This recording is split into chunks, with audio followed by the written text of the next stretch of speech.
Sometimes, knowing a certain piece of information is often less useful than being able to figure something out. Here's an example.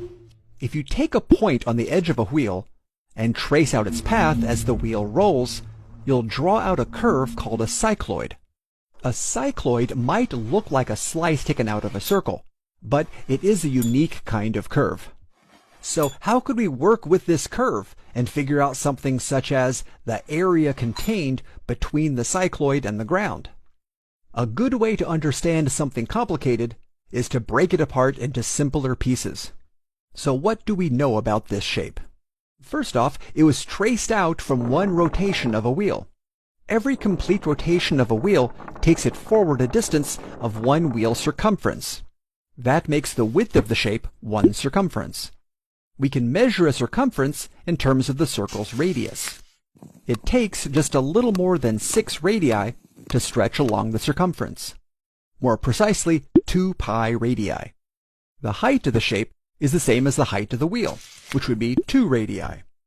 For the time being, let's ignore the curving sides and trace out edges from the top center of the shape to the bottom corners, making a triangle.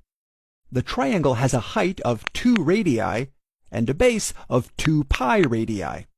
We could chop this triangle in half and refit the area to make a rectangle measuring 2 radii by pi radii.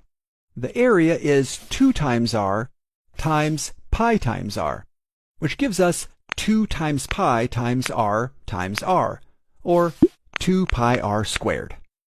That gives us the centerpiece, but we're still left with 2 round lobes on the sides. The shape is symmetrical, meaning these 2 lobes are mirror copies of each other. We could fit them together to make a sort of pinched oval shape. We used the circular wheel as the basis for measuring the triangle. So let's see if we can do the same for this piece. The pinched oval shape has the same height as the circle. But what about the width? Both shapes do have a continually changing width, going from small to large to small again. If we play with this, we could find that spanning upwards, these shapes have identical widths. If we sliced up the pinched oval into tiny slivers, we could slide those slivers over each other to make a perfect circle. That means that this shape has the same area as this circle. We can find the circle's area by breaking it apart into smaller and smaller wedges. The wedges are 1 radius tall and stretch out to a width of 1 circle circumference, or 2 pi r. We can fit these wedges into a rectangle.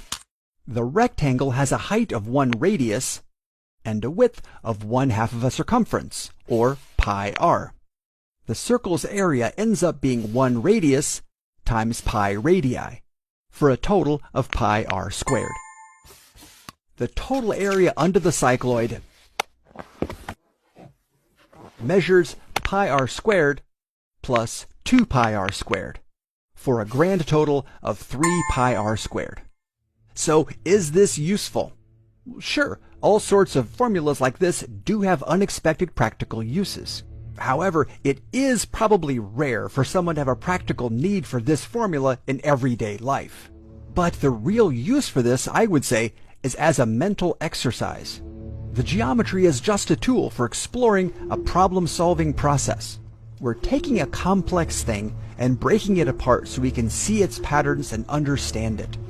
Math can help give us raw thinking skills so we can face seemingly unknowable things, break them apart, and make them knowable.